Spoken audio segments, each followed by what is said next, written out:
கிறிஸ்துவுக்குள் மிகவும் பிரியமானவர்களே, ஆண்டவராகிய இயேசு கிறிஸ்துவின் இனிதான நாமத்தில் உங்கள் யாவரையும் அன்போடு கூட வாழ்த்துகிறேன். மறுபடியுமாய் இந்த 8வது மாதத்தின் முதல் நாளில் வேதத்தின் மூலமாய் உங்களை சந்திப்பதிலே மிகுந்த மகிழ்ச்சி அடைகிறேன். கர்த்தருடைய பிள்ளைகளே, 7 மாதங்கள் ஒரு குறைவில்லாமல் நம்மை நடத்தி வந்த தேவன் இந்த 8வது மாதத்திலும் அவர் நம்மை நடத்துவார் என்பதில் சந்தேகமே இல்லை. ஆகவே தைரியமாய் விசுவாசத்தோடு இந்த மாதத்திலே கர்த்தர் உங்களுக்கு செய்ய போகிற அற்புதங்களுக்காக காத்திருங்கள். உங்கள் வாழ்க்கையில், உங்கள் குடும்பங்களில் சந்தோஷமான மகிழ்ச்சியான காரியங்களை கர்த்தர் நிச்சயமாகவே செய்வார். இந்த மாதத்தின் இந்த முதல் நாளில் வேதத்திலிருந்து ஒரு வார்த்தையை உங்கள் முன்பாய் நிறுத்துகிறேன். எரேமியா தீர்க்கதரிசியின் புத்தகம் 6ஆம் அதிகாரம் அதனுடைய 16வது வசனம். கர்த்தருடைய பிள்ளைகளே, அதனுடைய மைய பகுதியில் இப்படியாய் சொல்லப்பட்டிருக்கிறது: உங்கள் ஆத்துமாவுக்கு இளைப்பாறுதல் கிடைக்கும். கர்த்தர் சொல்லுகிறார், உங்கள் ஆத்துமாவுக்கு இளைப்பாறுதல் கிடைக்கும். கர்த்தருடைய பிள்ளைகளை, ஒருவேளை பலவிதமான காரியங்கள் நிமித்தமாய் ஒருவேளை உங்கள் உள்ளம் உடைந்து உங்கள் ஆத்துமாவிலே மிகுந்த வேதனையை, வருத்தத்தை சுமந்து கொண்டிருக்கலாம். உங்கள் குடும்பத்தில் ஏற்பட்டிருக்கிற பிரச்சனைகள், உங்கள் வாழ்க்கையில் நீங்கள் எதிர்கொள்ளுகிற போராட்டங்கள், மனிதர்களாலும் பிசாசினாலும் உண்டாகிற பலவிதமான சோதனைகள், இவைகளின் நிமித்தமாய் ஆத்துமாவிலே அமைதல் இல்லாமல் அங்கலாய்த்த நிலையில் நீங்கள் காணப்படலாம். கர்த்தர் சொல்லுகிறார், உங்கள் ஆத்துமாவுக்கு இளைப்பாறுதல் கிடைக்கும். ஆமென், ஹalleluya. கர்த்தர் நல்லவர். இந்த வார்த்தையின்படி உங்களை நடத்துவார். கர்த்தருடைய பிள்ளைகளே, ஆத்துமாவில் உண்டாகிற வேதனை அது மிகவும் கொடிய வலியை உண்டாக்கிவிடும். சரீரத்தில் ஒரு வலி உண்டாகிறது என்று சொன்னால் அதிலே மருந்தை நாம் பயன்படுத்தும் பொழுது அந்த வலியிலிருந்து நாம் தப்பிவிடலாம். மருத்துவர்களிடம் செல்லும் பொழுது அவர்களுடைய ஆலோசனையின்படி நாம் மெடிசின் எடுத்துக்கொள்வோம் என்று சொன்னால் அந்த வலியிலிருந்து நாம் ரெக்கவரி ஆயிடலாம். ஆனால் ஆத்மாவிலே உண்டாகிற வலியை தீர்ப்பதற்கு இந்த உலகத்தில் கர்த்தரை தவிர வேறு மருந்தே இல்லை. ஹalleluya. கர்த்தருடைய பிள்ளைகளை, ஏதோ ஒரு ஆத்ம வலியினால், வேதனையினால் நீங்கள் துடித்து போன நிலையில் காணப்பட்டு கொண்டிருக்கலாம். கர்த்தர் சொல்லுகிறார், உங்கள் ஆத்மாவுக்கு நான் இளைப்பாறுதலை தருவேன் என்று சொல்லுகிறார். மத்தேயு எழுதின சுவிசேஷ புத்தகத்தில் இயேசு சொல்லுகிறார், வருத்தப்பட்டு பாரம் சுமக்கிறவர்களே, நீங்கள் எல்லாரும் என்னிடத்தில் வாருங்கள், நான் உங்களுக்கு இளைப்பாறுதல் தருவேன், அமைதியை கொடுப்பேன், சுகத்தை தருவேன், சமாதானத்தை தருவேன், உங்கள் வாழ்க்கையில் நன்மைகளை நான் தருவேன் என்று சொன்னாரே, அவர் உங்களுக்கு அப்படி செய்வார். உங்கள் ஆத்மாவிலே இருக்கிற வேதனைகள், வலிகள் எல்லாவற்றிலும் இருந்து உங்களுக்கு விடுதலை தருவார். ஆத்மாவில் ஏற்பட்டிருக்கிற எந்த விதமான வேதனையாக இருந்தாலும் அது தேவ சமூகத்திற்கு கொண்டு வரப்படும் பொழுது அங்கே அது நிவர்த்தியாகும். கர்த்தருடைய பிள்ளைகளை, சங்கீதங்களின் புத்தகம் 6ஆம் சங்கீதம் அதனுடைய 3வது வசனத்தில் தாவீது ராஜா இப்படியாய் புலம்பி கதறி பாடுகிறார், என் ஆத்துமா மிகவும் வியாகுலப்படுகிறது. அவர் சொல்றார், என் ஆத்மாவில் உண்டாகி இருக்கிற வலிக்கும் வேதனைக்கும் அளவே இல்லை, அவ்வளவு கசப்பையும் வேதனையும் நான் அனுபவித்துக் கொண்டிருக்கிறேன். உங்கள் வாழ்க்கையில் அப்படிப்பட்ட சூழ்நிலையை நீங்கள் ஒருவேளை தாண்டி வரலாம். ஆத்மாவில் உண்டான அந்த வலியை தாவீது ராஜாவினுடைய இருதயத்திலிருந்து நீக்கி போட்டவர் உங்கள் இருதயத்திலிருந்தும் எடுத்து போடுவார். எது நிமித்தமாய் ஆத்மாவிலே வேதனையோடு இருக்கிறீர்களோ அந்த காரியத்தில் கர்த்தர் மாற்றங்களை கொண்டு வருவார். மாத்திரமல்ல, அதே சங்கீதங்களின் புத்தகம் 88ஆம் சங்கீதம் அதனுடைய 3வது வசனத்தில் ஏமான் என்று சொல்லக்கூடிய சங்கீதக்காரன் அவர் பாடும் பொழுது இப்படியாய் பாடுகிறார், என் ஆத்துமா துக்கத்தால் நிறைந்திருக்கிறது. கர்த்தருடைய பிள்ளைகளே, சங்கீதங்களை பாடிய ஒவ்வொரு சங்கீதக்காரனுடைய வாழ்க்கையிலும் மிகுந்த துக்கத்தை ஆத்மாவிலே அனுபவித்திருக்கிறார்கள். தாவீது நல்ல ஒரு சங்கீதக்காரன். அவர் சொல்லுகிறார், என் ஆத்மா மிகவும் வியாகுலப்படுகிறது. சங்கீதம் 13 அதனுடைய 2 தாவீது இப்படி பாடுகிறார், என் இருதயத்திலே சஞ்சலத்தை நித்தம் நித்தம் வைத்து எதுவரைக்கும் என் ஆத்மாவிலே ஆலோசனை பண்ணி கொண்டிருப்பேன். அவருடைய இருதயம், தாவீதினுடைய இருதயம் நித்தம் நித்தம் ஒவ்வொரு நாளும், இன்று என் ஆத்மாவுக்கு ஒரு இளைப்பாறுதல் கிடைக்கும், இன்று என் ஆத்மாவில் ஒரு மகிழ்ச்சி உண்டாகும், காத்திருந்து காத்திருந்து நித்தம் நித்தம் அவருடைய இருதயத்தில், ஆத்மாவில் உண்டான அந்த வலி, அந்த வேதனை நீங்கும்படியாய் என்ன செய்யலாம் என்று சொல்லி நித்தம் நித்தனம் நான் எதுவரைக்கும் ஆலோசனை பண்ணி கொண்டிருக்க வேண்டும். அவ்வளோ கொடிய வேதனையை தாவீது ராஜா தன்னுடைய ஆத்மாவிலே சந்தித்தார். ஏமான் என்கிற அந்த சங்கீதக்காரனு கூட அப்படித்தான் ஏதோ ஒரு வேதனையான பாதையை தன்னுடைய வாழ்க்கையிலே அனுபவித்திருக்கிறார். அதனால தான் அவர் பாடுகிறார், என் ஆத்மா துக்கத்தால் நிறைந்திருக்கிறது. உங்கள் இருதயத்தில் அப்படிப்பட்ட துக்கங்கள் நிறைந்து காணப்படுகிறதா?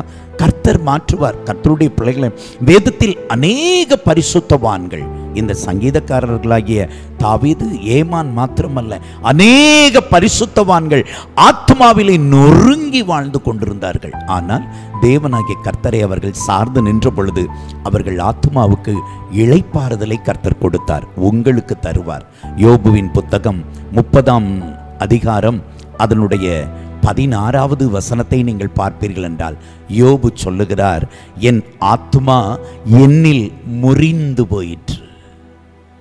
என்னுடைய வாழ்க்கையில் நடந்த கசப்பான காரியங்கள், என் வாழ்க்கையில் ஏற்பட்ட பலவிதமான இழப்புகள், வேதனைகள், தோல்விகள், இவைகளின் நிமித்தமாய் என் ஆத்மா பலனற்று முறிந்து போயிற்று, நம்பிக்கையற்ற நிலைக்கு அது போய்விட்டது என்று சொல்லி புலம்பி எழுதுகிறார்.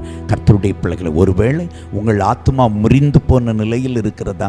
கர்த்தர் சொல்லுகிறார், அந்த முறிவை அவர் காயம் கட்டி மறுபடியும் உங்களை பலப்படுத்தி உங்கள் ஆத்மாவுக்கு இளைப்பாறுதலை, அமைதியை, நிம்மதியை, சந்தோஷத்தை கொடுப்பேன் என்கிறார். ஹல்லேலூயா.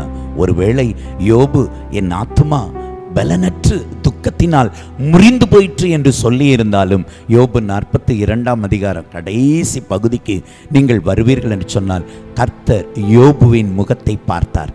கர்த்தர் யோபுவின் சிறையிருப்பை திருப்பினார். முறிந்து போன அந்த ஆத்மா மறுபடியும் பலன் கொண்டது. முறிந்து போன அந்த ஆத்மாவை கர்த்தர் மறுபடியும் தூக்கி எடுத்து கட்டி எழுப்பி சந்தோஷத்தை அனுபவிக்க பண்ணினார். உங்கள் ஆத்மாவுக்கும் அப்படி செய்வார், நிச்சயம் அப்படி செய்வார். எதை குறித்தும் கலங்க வேண்டாம். கர்த்தருடைய பிள்ளைகளே, இயேசு தாம் இந்த பூமியில் ஊழியத்தை செய்து நிறைவேற்றுகிற அந்த நாட்கள் வந்த பொழுது, தன்னுடைய மரண நாட்கள், அந்த கடைசி தருணம் வந்த பொழுது, கெத்செமனே தோட்டத்தில் அவர் இப்படியாய் கதறி ஜெபிக்கிறார். பிதாவின் சமூகத்தை நோக்கி அவர் ஜெபிக்கும் பொழுது, மத்தேயு எழுதின சுவிசேஷ புத்தகம் 26:38, மார்க் 14:34, இந்த 2 வசனத்தை நீங்கள் பார்ப்பீர்கள் என்று சொன்னால், என் ஆத்மா மரணத்துக்கு ஏதுவான துக்கம் கொண்டிருக்கிறது. என் ஆத்மா மரணத்துக்கு ஏதுவான துக்கம் கொண்டிருக்கிறது. கத்தோலிக்க திருச்சபையினர் பயன்படுத்துகிற வேதாகமத்தில் இந்த வசனத்தை நாம் பார்ப்போம் என்று சொன்னால், அதிலே சொல்லப்பட்டிருக்கிறது, என் உள்ளம் சாவு வரும் அளவுக்கு ஆழ் துயரம் கொண்டிருக்கிறது. ஏதோ ஒரு காரியத்தின் நிமித்தமாய், உங்கள் வாழ்க்கையில் வீசிக்கொண்டிருக்கிற அந்த கோர புயலின் நிமித்தமாய், ஐயோ, இந்த உலகத்தில் உயிரோடு இருப்பதை பார்க்கிலும் செத்து போய்விடலாம், மரணம் எனக்கு ஒரு அமைதியை, நிம்மதியை தரும் என்று சொல்லி அங்கலாய்த்த நிலையில் இருக்கிறீர்களா? கர்த்தருடைய பிள்ளைகளே, இயேசு கிறிஸ்துவின் ஆத்மா அந்த அளவிற்கு துக்கத்திற்குள் கடந்து போனாலும் அவருடைய வாழ்க்கையில் ஒரு பெரிய மகிழ்ச்சியை, சந்தோஷத்தை, மரித்த இயேசு 3ஆம் நாள் உயிரோடு எழுந்து அதை பெற்றுக்கொண்டார். கர்த்தருடைய பிள்ளைகளை, உங்கள் வாழ்க்கையில் அப்படி செய்வார். ஒருவேளை சாகும் அளவுக்கு ஆழ் துயரம், மிகுந்த துக்கம், மிகுந்த வேதனை உங்கள் இருதயத்தை அடைத்து கொண்டிருக்கலாம். ஐயோ, மூச்சு திணறலினால் என் உயிர் பிரிந்து விடுமோ என்று சொல்லி அந்த அளவிற்கு உங்கள் இருதயம் காயப்பட்டு, வேதனைப்பட்டு, துக்கப்பட்டு யாரிடம் போய் சொல்வது என்று தெரியாமல் குழம்பிக் கொண்டிருக்கிறார்களா?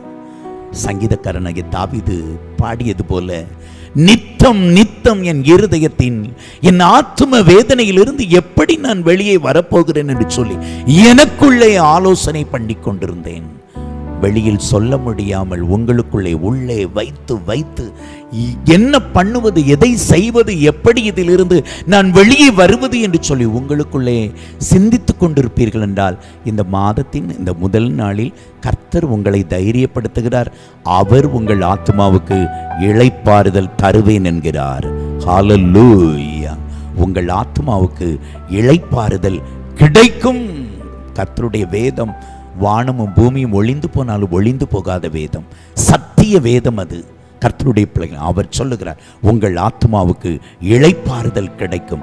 தாவீது இப்படி கர்த்தரை நோக்கி கதறி பாடிய போதிலும் அவர் இப்படியும் பாடுகிறார். சங்கீதங்களின் புத்தகம் 23ஆம் சங்கீதம் அதனுடைய 3வது வசனத்தை பார்ப்பீர்கள் என்றால், அவர் என் ஆத்மாவை தேற்றி தம்முடைய நாமத்தின் நிமித்தம் என்னை நீதியின் பாதைகளில் நடத்துவார்.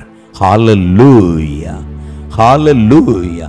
அவருக்குள்ளே ஒரு நம்பிக்கை இருக்கிறது.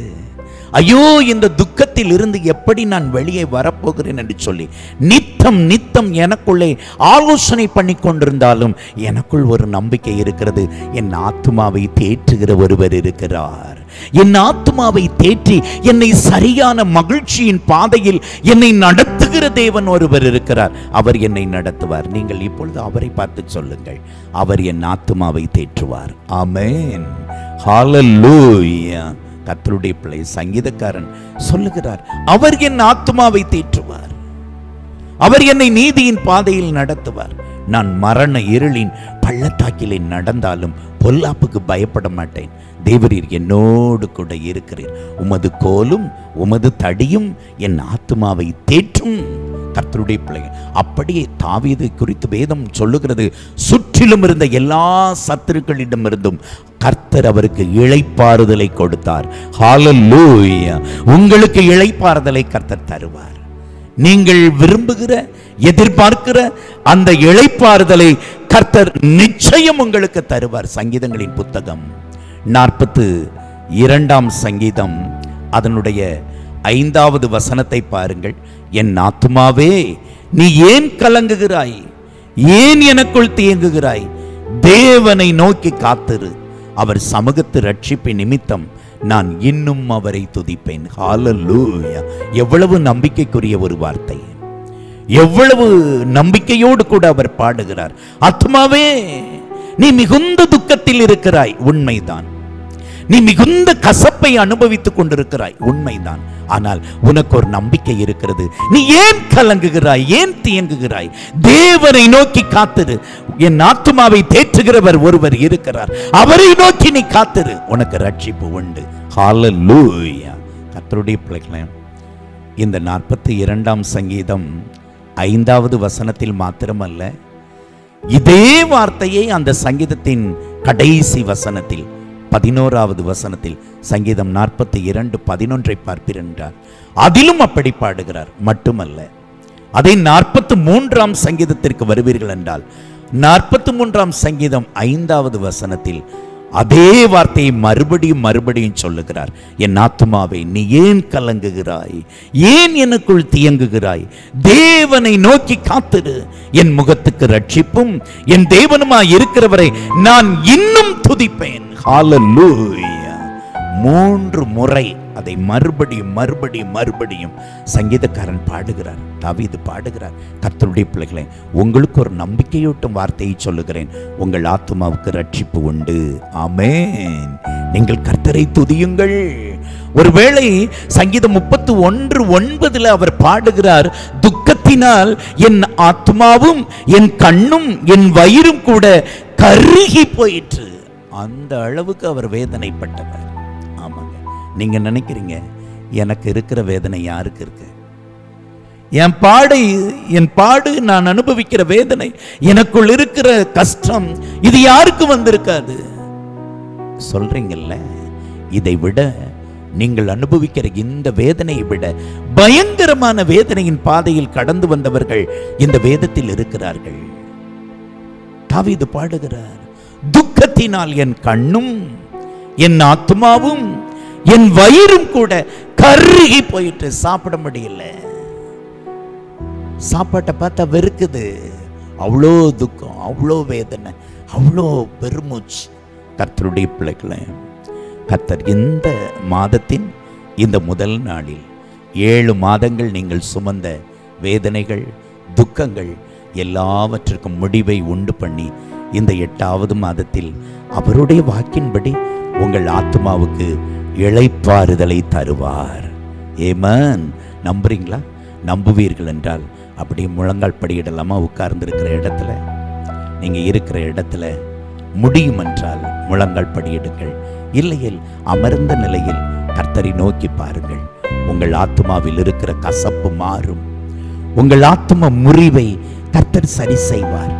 உங்கள் உள்ளத்திற்குள் அடைத்து வைத்திருக்கிற அந்த வேதனையை கர்த்தர் முற்றிலும் நீக்கி போடுவார். தாவீதுக்கு அற்புதம் செய்தவர் உங்களுக்கு செய்வார். யோபுவுக்கு அற்புதம் செய்தவர் உங்களுக்கு செய்வார்.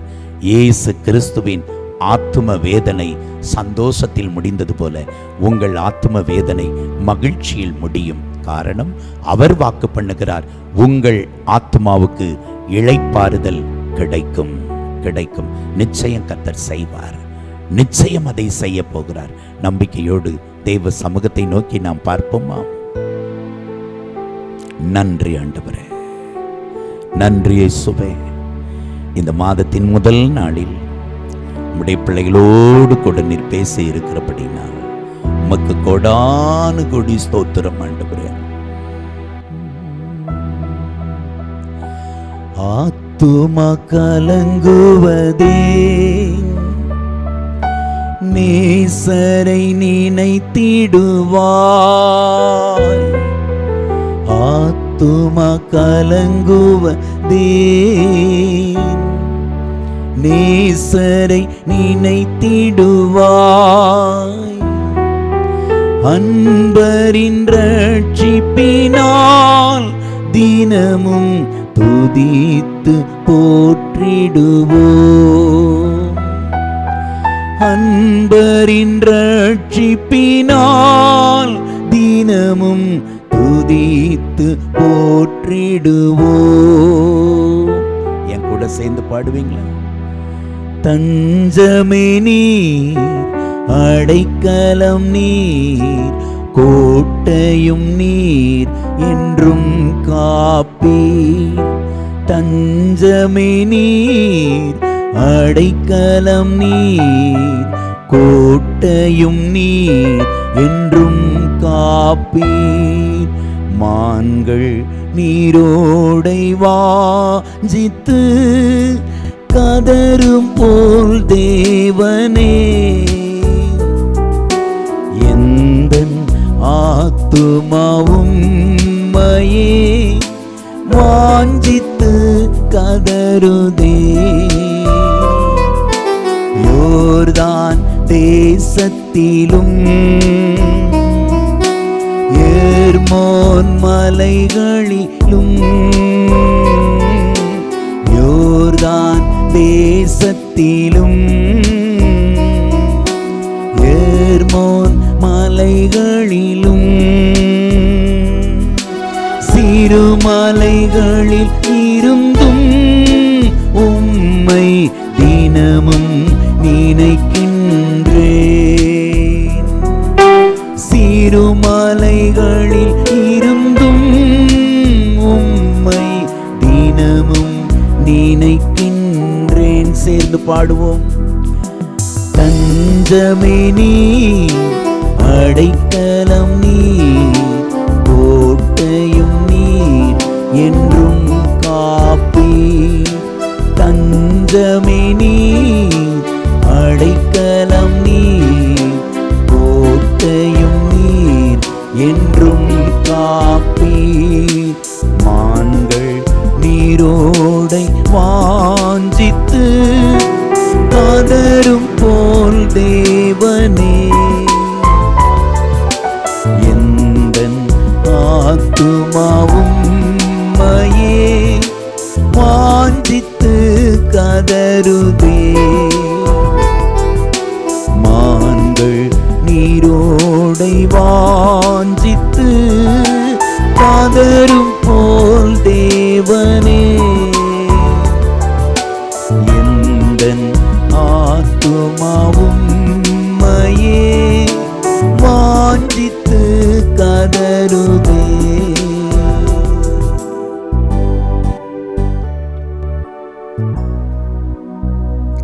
கர்த்தருடைய சமூகத்தை நோக்கி பார்த்து கொண்டிருக்கிற என் சகோதரனே, சகோதரியே, கர்த்தர் சொல்லுகிறார், உன் ஆத்துமாவுக்கு இளைப்பாறுதல் கிடைக்கும். முறிந்து போன உன் ஆத்துமாவை நான் தேற்றுவேன். ஆழ்மனதின் வேதனைகள், காயங்கள் எல்லாவற்றையும் மாற்றுவேன்.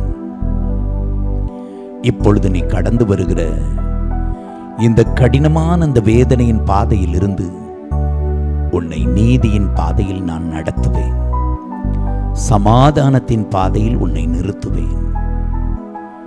இந்த நெருக்கங்கள், இந்த கண்ணீர், இந்த வேதனை எல்லாவற்றையும் முடிவுக்கு கொண்டு வருவேன். கர்த்தருடைய வார்த்தையை விசுவாசித்து அவருக்கு நன்றி சொல்லுவோமா? கர்த்தருக்கு நன்றி சொல்லுங்க.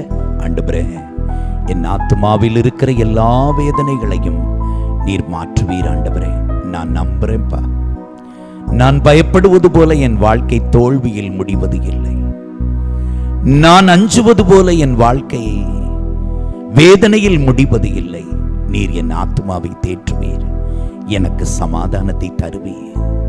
என்னை மகிழ்ச்சியினால் இடைகட்டுவீர். ஆண்டவரே, கர்த்தருக்கு நன்றி சொல்வோமா?